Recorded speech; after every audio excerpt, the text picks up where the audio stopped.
Our team is stronger than it's ever been. We're closer than we've ever been, and we're kicking more ass than we ever have. Hey, this is Chad Namiro. And I'm Kelly Namiro. Welcome to the Balancing Chaos podcast, A lifestyle podcast where we will interview guests about wellness, business, and just about everything in between. Our goal is to help you develop a lifestyle that promotes health, wholeness, and success.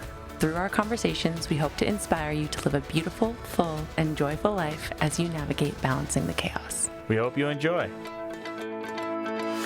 Since we started this podcast back in 2021, we have wanted to have Dana White on our podcast, but we knew we had to get a few under our belt in order to prove our worth. And so most of you guys may know Dana as the man who is putting the belts on, sitting front row at the UFC, but I've known him for as long as I can remember, since I was born. A very little girl.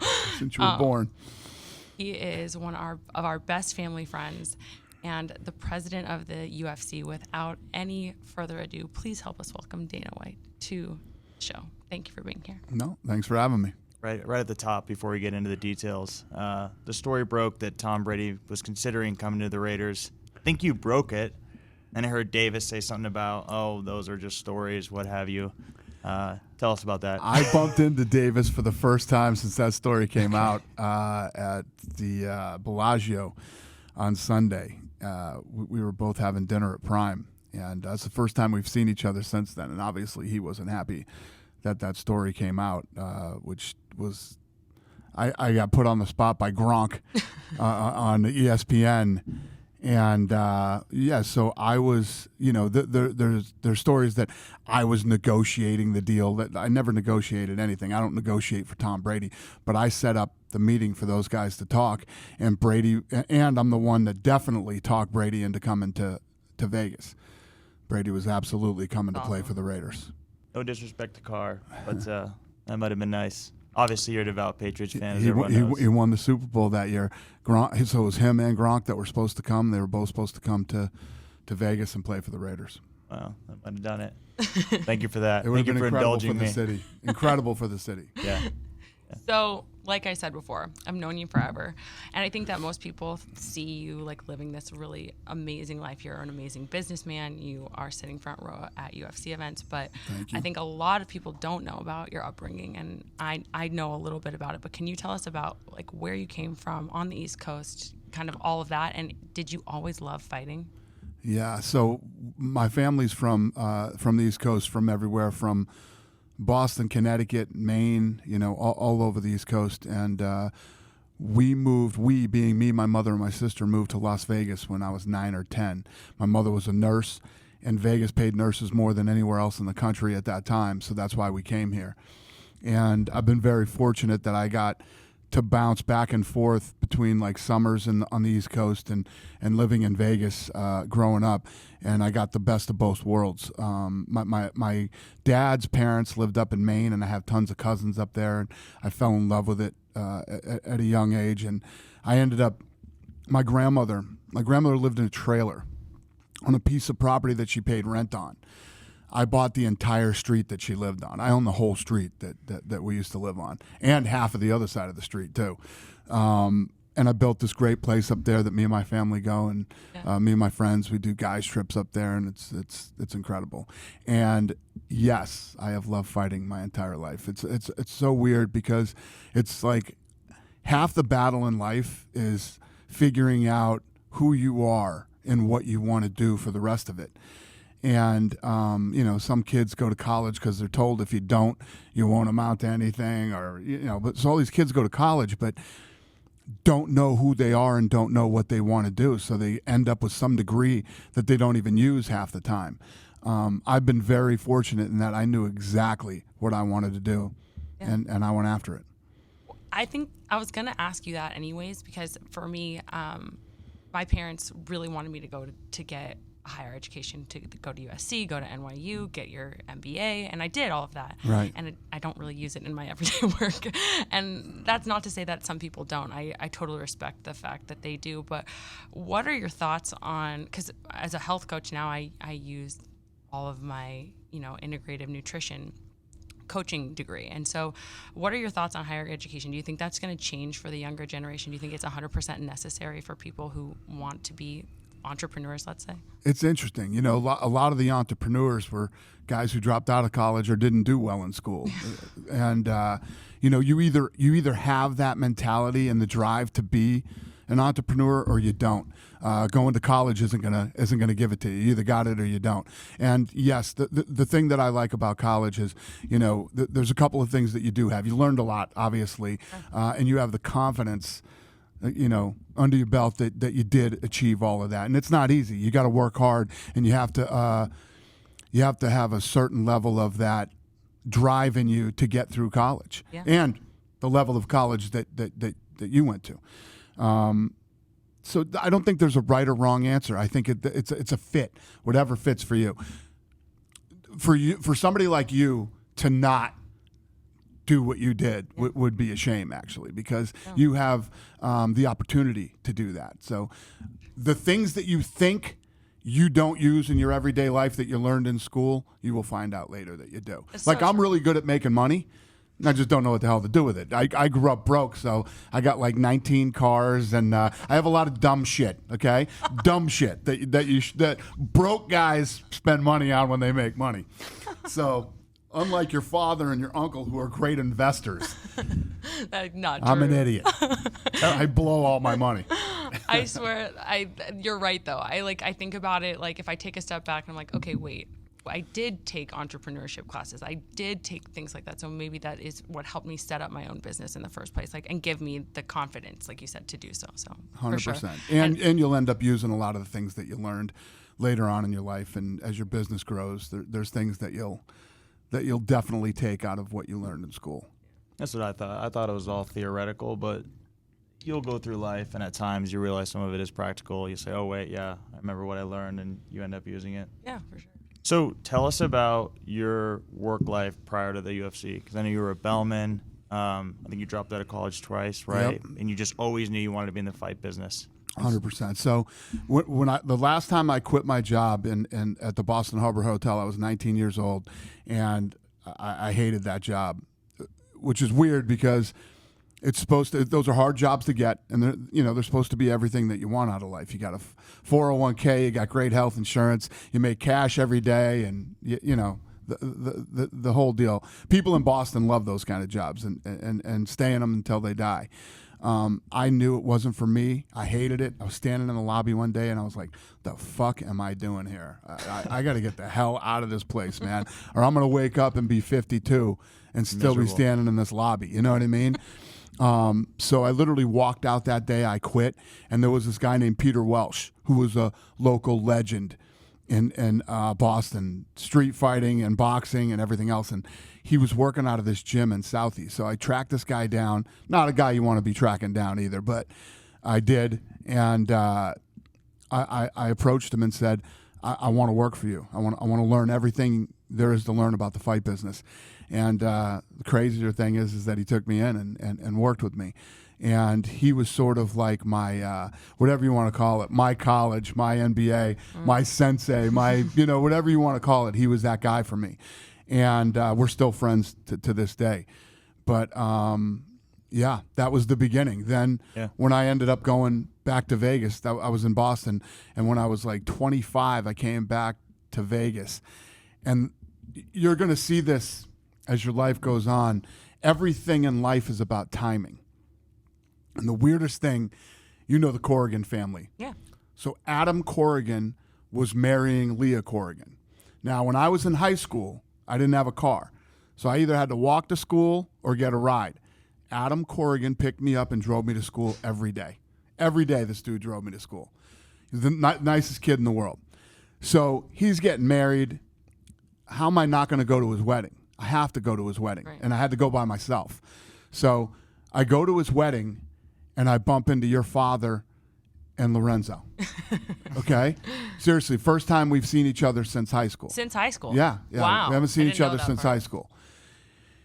And Lorenzo comes up to me and says, hey, I hear you. Because at the time, I was, boxing and teaching boxing and working in one of the gyms here in town, a place called United Champions. And he's like, I just got on the athletic commission. I want to come in and train with you and do some boxing.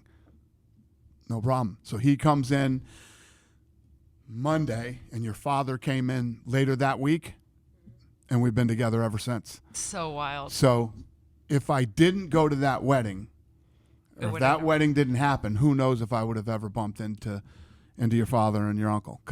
And then that was the beginning of all of it. So we started training together. Then one day, your uncle calls me up, because we used to train at this crazy gym. Roger Mayweather was over there.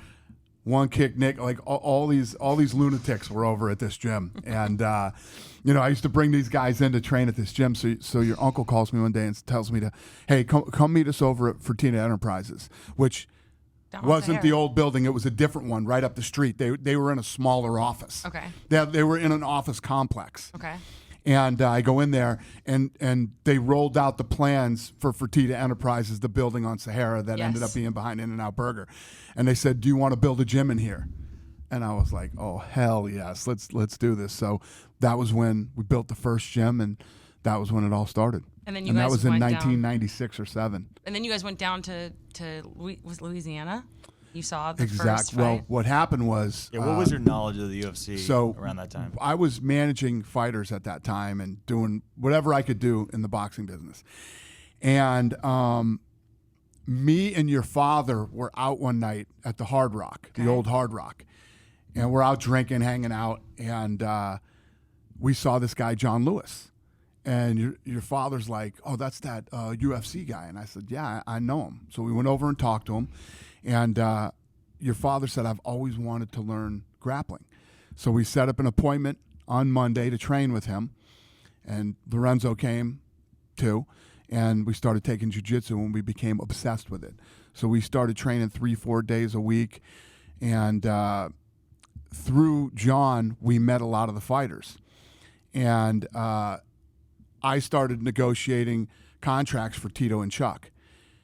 And through that, I found out that the UFC was in trouble and going out of business. And your father and your uncle were in Florida at the time.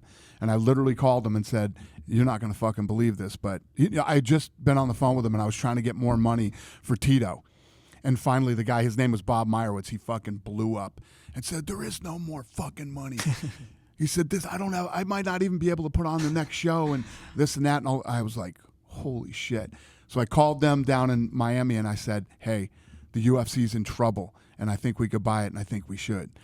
And your father and your uncle got on the phone, and a month later we owned the UFC for $2 million. I see. That's the craziest thing to me, how the three of you guys saw the opportunity there. And my dad will always say, like, you have to be able to see the diamond within the piece of coal. How did you see that? How did you know? Well, all three of us believed that if this was done the right way, this would work. Not just here, but all over the world. We believed that this could be a global sport. And we believed, like, day one that this could work. So then we flew down, we saw a fight, and we watched how they did it. And while we were watching the fights, we were like, imagine if they did this. Imagine if they did that. This would be so much better. And once we got our hands on it, that's what we started to do. And that's how it all went down. Yeah. Was the demand there? Like when you were at the fight, obviously you guys totally revamped it and made it, a production that is pretty much unmatched. But could you see the demand?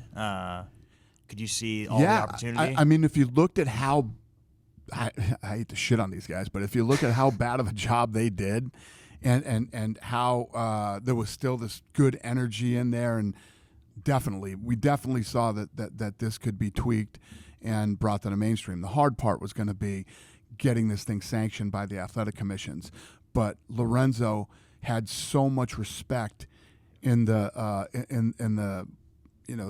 the commission world that we knew it was gonna get done. I think that the thing with the demand too is, like, one thing I've heard all of you guys say, or it's my uncle or my dad or you, is that, like, you can have somebody who's in London who's into cricket, or you can have someone who's in the States who likes football, but, like, everyone likes to see a fight. Who's not going to want to watch a fight? 100%. I say it all the time. It doesn't matter what color you are, what country you come from, what language you speak. Yeah. We're all human beings. Fighting's in our DNA. We get it and we like it. Yeah. It doesn't have to be explained. We don't have to explain the rules or anything. Like she's saying, we go to England and try to watch cricket. We didn't grow up playing it. I don't understand it, and I'm never going to understand it. And I'm never going to give a shit, to be honest with you.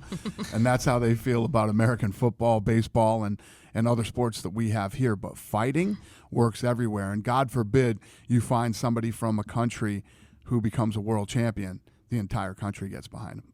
Yeah, it's in our DNA. 100%. So bought it for $2, then tell us about the period from then on, because it wasn't easy, and that's well documented. Tons of regulation. Couldn't get it into venues. Venues didn't even want you, right? I was listening to a podcast, and I think President Trump was one of the first guys who actually gave you a legitimate venue, right? That's exactly right. So not only was this thing, had a horrible stigma attached to it, but venues didn't want this. They looked at it as very lowbrow. And at the time when we bought it, your grandfather wasn't thrilled. No, he wasn't. I mean, I wasn't gonna say that, but like I'm glad that you did, because he it's funny because that was part of like my thoughts when I was talking about for you guys to see the opportunity. It's like there was so much doubt around the three of you in this business, including my own grandfather. He was not feeling it. And you know how much your father and your uncle respect him and what he thought and what he said and everything.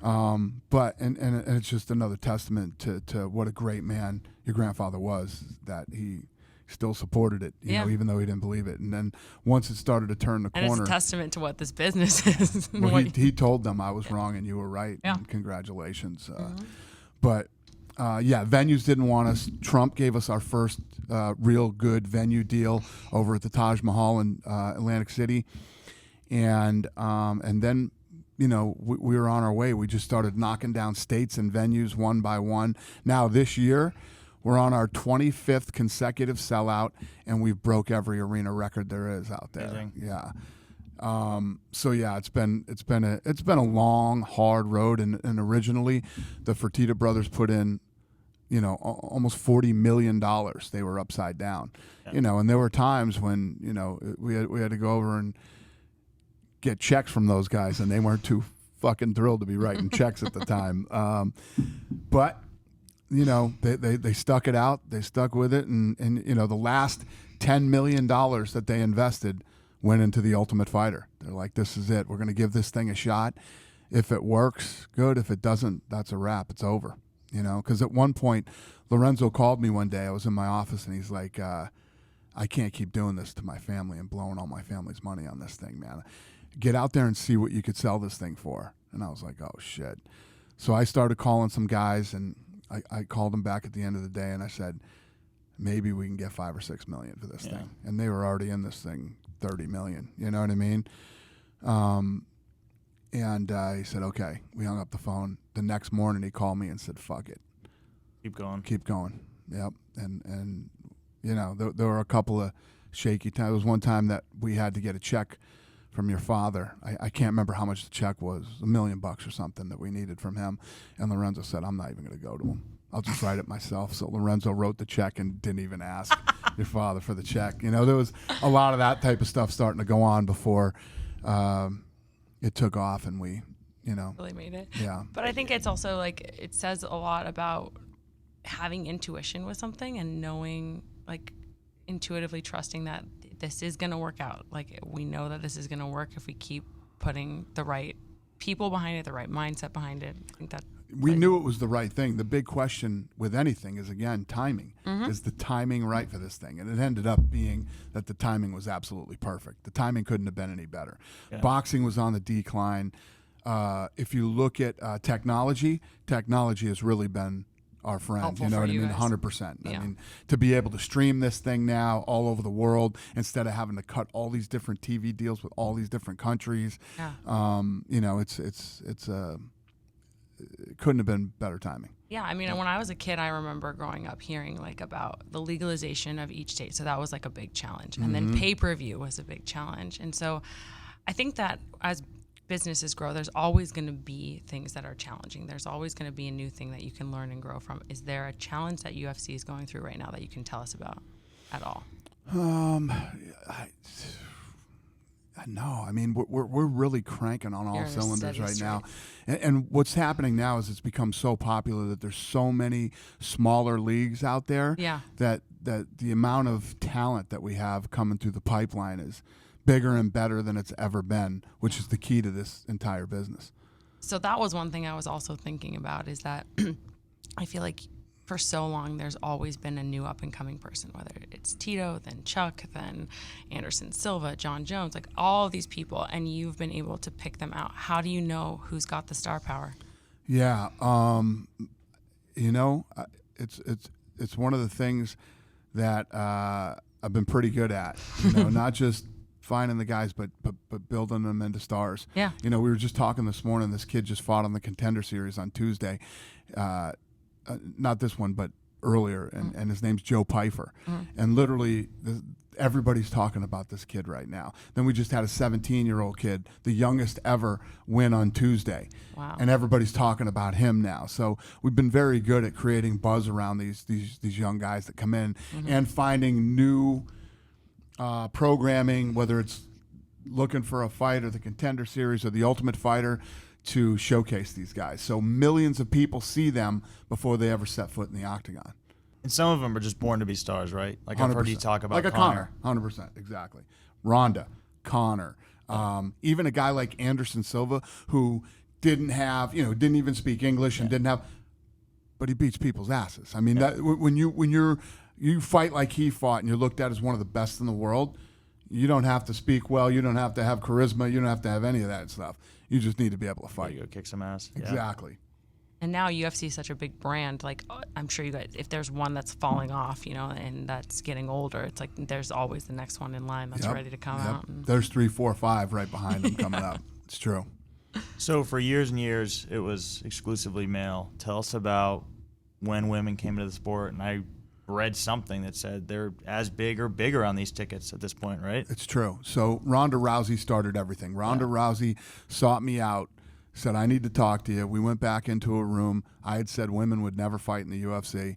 And, I don't know, 25 minutes into our conversation, I was thinking in my head, holy shit, I think I'm going to do this. She's the one to launch this whole thing with. And thank God I was right, because she was. And yes, now these women's fights, I own a whiskey brand called Howlerhead. Yeah. And we had all the salespeople were in today, and I spoke at the thing. And we did like a Q&A after. And everybody was talking about the 17-year-old kid we just fought on Tuesday, and everybody was talking about the women's fight that we had on the last card.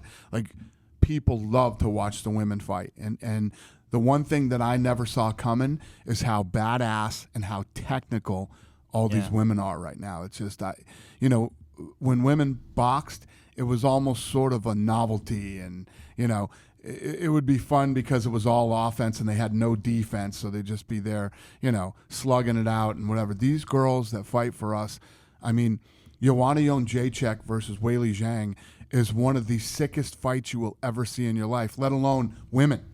Forget about the fact that they're women. All time. It's one of the sickest fights that you will ever see. It's incredible. Yeah.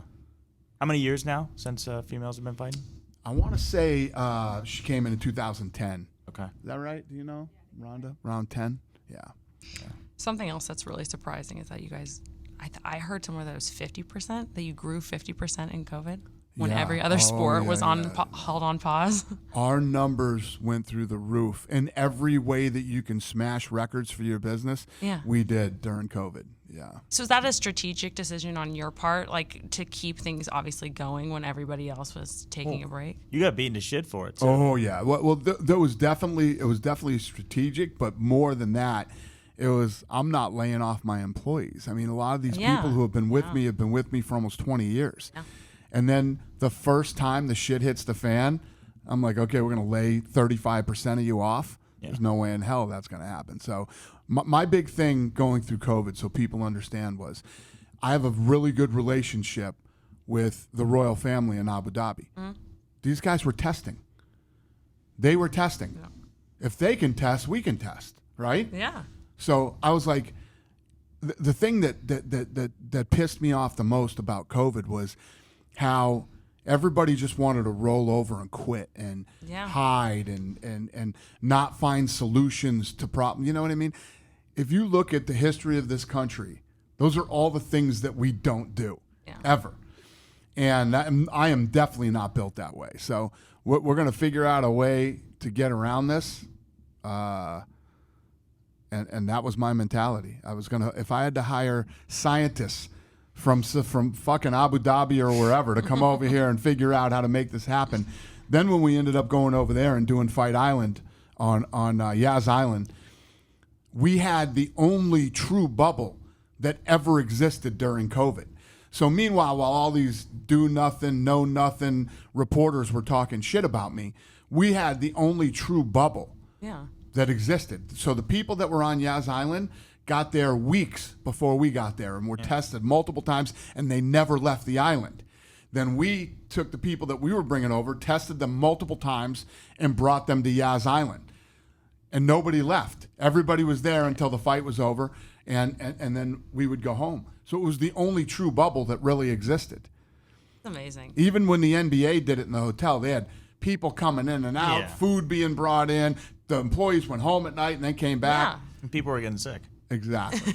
That was, we had the only true bubble that existed. That's super impressive. I think that's like such a, again, like another testament to the brand and to you, like as an entrepreneur, like growth during a time when everyone is. Thank you. Yeah. Hey fam, if you are listening here, then you may be someone who deals with chronic overwhelm, bloating, anxiety, and weight you can't lose, maybe hair loss or skin conditions. If one of those things rings true for you, the Wellness by Kelly Health and Hormones course is available to help you get to the root cause and solve the issue in a way that's sustainable and gives you your lifestyle with lasting results. No more diets or quick fixes, but real health and vitality for the long run. My course runs through everything from what labs to test for to what protocols to implement given what's off in your blood work. We cover a variety of hormonal imbalances and how to heal them, plus the mindset work that you'll have to do to change your habits. If you're ready for an environment where you can learn the tools and truly heal to feel your best, most aligned, light, confident version of you, then this course is for you. If you're feeling called to join the WBK Health and Hormones course, head to the link in the show notes to learn more, where you'll get my membership included with your purchase. So tell us about like the later stages of UFC before you sold it. Because I heard you didn't want to sell, right? I did not. That's I did not. Yeah, no, the brothers did. And they came to me one day, and we sat down, and they said, listen, this is going to be good for us and our family. This is going to be good for you and your family. And, you know, this is going to happen. And you got to stay. Nobody's going to buy this thing if you don't stay. Yeah, I was going to say the contingency was that you stay. With every group. Yeah. With every group that wanted to buy. I don't know what I was thinking, like we were going to take off together and go do something else together or whatever, but that wasn't the plan. Yeah, that wasn't the plan. And, you know, I was a little fucked up over it for a while. It took me a while to get my head together and get back in the game. But, you know, you're talking about a couple of guys that were incredibly good to me. And, you know, I would do anything for the Fertitta brothers. So that was the plan. I was going to stay. And, you know, in hindsight, you know, I'm happy that I did. Yeah. And it all worked out. But at the time, yeah, I wasn't happy about it. Yeah. But you had known Ari, right, for years. Yeah. You knew he was. Well, that was mine. I said, I'll stay, but this is the deal I want some input into you know what I mean, who I'm going to be working with next. Because the other thing that I didn't want to do is have somebody put up $4.025 billion and then me not be happy there 2 months later and bail on them, you know? Plus, there were a lot of other things that were tied to it. There was an earn out for the brothers. There was an earn out for me that was like a 2-year earn out. And you know, a lot of people depended on me sticking around and doing what I got to do to make this thing work. So biggest sale in the history of sports, Yeah. right? Yeah. How did you guys, three of you, come together and know it was the right time? Well, I think that I think the big key to this thing was Lorenzo was done. Lorenzo was done. Lorenzo didn't want to do this anymore. And he, we went back and forth with this stuff for a while. And Lorenzo said to me one day, this is when I stopped and I just got my shit together and stopped being a crybaby about it. He said, Dana, I'm done. Be happy for me. I don't want to do this anymore. Yeah. Fair enough. I mean, I think not a bad return. Yeah. Yeah, no. Listen, it was good for everybody, but it's one of those things that for me, I loved being partners with them. I loved working with them every day. I loved what we had, and I didn't want to, you know what I mean? It's like working with your best friends. Exactly, 100%. Yeah. You know what I mean? Yeah. So it was really tough for me when it went down, but it all worked out. So what's next for UFC? What's your vision? Right now, we're working on building a PI down in Mexico, Performance Institute, Amazing. which has been a game changer for us here since we built this new building back in 15. I can't believe this is the first time I've been here. It's stunning. Right? Yeah, maybe for it's crazy, context, right? describe the room we're in. Yeah, so this room here is called the War Room. So if you walked around this building and toured it, there's gorgeous rooms, beautiful, all kinds of. This is probably the ugliest room here, but this is the heart and soul of this company right here. It's This is the nucleus of the entire building. Everything that spins off of this room. Mm-hmm. This is where the fights are made, and at the end of the day, the fight business is what we're in. So this is the most important room in the entire company. So you're building a spot like this in Mexico? So we're building a performance institute, which is a gym. So yeah. all these fighters that are under contract with us have access to the free gym, free training, free supplements, free physical therapy, free food, dietitians, everything that you could need as a professional athlete. And we're going to build one down in Mexico City. And what I want to do is, obviously, fighters who fight with us can go and use it, but I want to bring in kids off the street, start to train them in mixed martial arts. And when you do enough of this, right, not everybody's going to become a professional fighter, but some of those kids will become trainers and jiu-jitsu coaches. Something to do. Exactly. And we'll help grow the sport and create a livelihood for a lot of these kids that could go the wrong way on the streets. We're going to build one in Africa. I love this. And we're going to build one in Abu Dhabi. So it's great for the brand, but it's also giving back in such a beautiful way. 100%. We have one in China right now too, and it's been incredible. I mean, we built one in China. Weili Zhang became a world champion. Wow. We just had Leach fight last week, a fight that many people thought he won, but the judges gave it to the other guy. But he's one of the best in the world. So we're creating real talent out of China right now. We're going to create monsters out of Mexico. I mean, when we get down in Mexico, we'll have some, that fighting spirit in Mexico is huge. And then once we get our hands on some of these kids in Africa, there's going to be some crazy talent over there. For sure.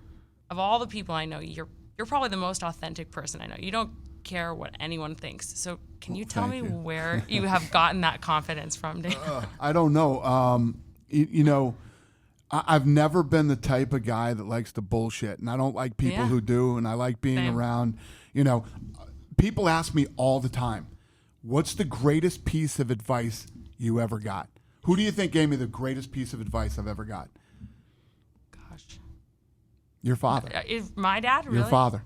Your father. So when we were starting The Ultimate Fighter, The Ultimate Fighter was the last shot for the UFC, right? So we were in a meeting one day, and I'm like, what should I wear a suit? Should I do this, for the show? Your father said, Dana, listen to me. You go out there and you be you. Don't fucking try to act like whatever. Go on there and you be you. It's impossible for this thing to fail.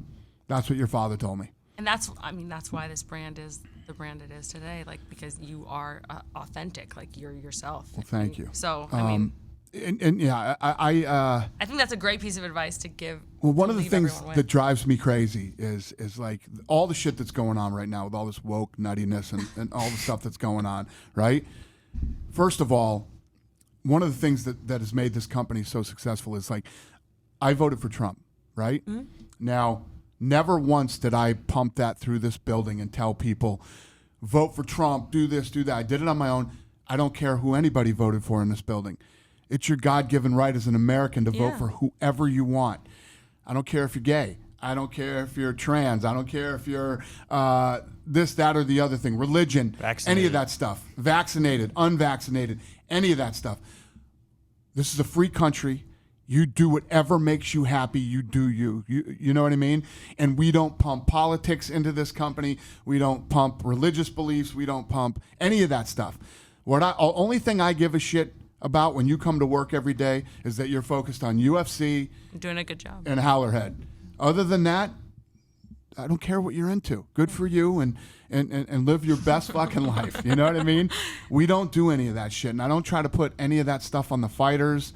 And, you know, I think that's one of the big reasons we've been so successful as far as our employees go. And when the shit hit the fan, we were there for them. We took care of probably the scariest time ever in my lifetime and in theirs. And we're going to lay off 35% of the people because it got a little scary. Yeah. Fuck you. We're going to let you go. And now good luck to you. There's just no way in hell. So our team is stronger than it's ever been. We're closer than we've ever been. And we're kicking more ass than we ever have. Key to a healthy business is just letting people be 100% be themselves. Yeah, for sure. 100%. How do you deal with the negativity, though? Because I love it. You've said it before, and it's like, it's so fucking true. Because when you get successful, you're always going to bring just as much negativity and bullshit and people trying to bring you down as you do the people supporting you. I love it. I love every ounce of it. It motivates me. And you know, we were talking yesterday about, God, what were we talking about? We were talking about Tom Brady. And I was like, Tom Brady would never go out and say, oh, this guy, this, that, and everything. He's too classy. I'm the exact opposite of that, okay? So when you fuck with us, I can't wait to shove it in your face. You know, when we went through COVID and you were talking about how I was just getting murdered by the media, I went out and found every media guy that talks shit. And we did a documentary that we posted, and we posted their face, their name, what publication they wrote for, what they said. Bring the negativity, but get ready, because when I prove you wrong, I'm going to rub your fucking nose in it. I think that when you're a confident person, though, like kind of goes back to authenticity. Like if you can take negativity and like laugh at it, it's like it's funny to you. When someone's not confident, then it's when it's hurtful and you get all bummed out by it. It's like it doesn't bother you. Yeah, no, nothing hurts me. Nothing hurts me, bothers me, or bums me out ever. No. So last question from me: social media. I mean, it's had a major impact on your business, on this generation. I mean, you have 7.7 million followers. How do you balance that? Do you find that you have to balance it, or is it easy for someone like you to turn it off? It's funny because social media has been so perfect for me. For a guy that battles with the media all the time, it's like when Twitter first came out, and I was like, wait a minute, let me get this straight. I can talk directly to my fans and cut out the middleman, the media, and you know, I thought it was the greatest thing to ever happen.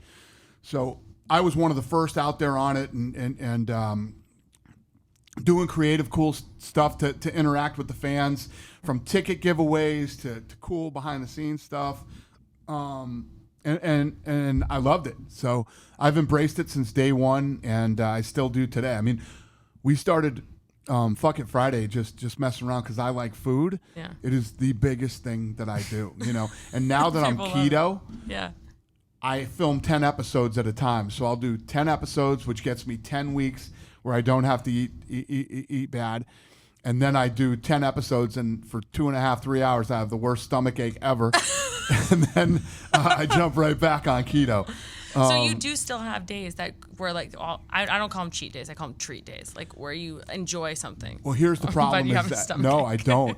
So Gary tells me I can't have any cheat days. He says because what happens is when you're hardcore keto, and then you start eating that other junk, you know, your insulin. It totally blows It totally blows up the reason you're doing keto, you know.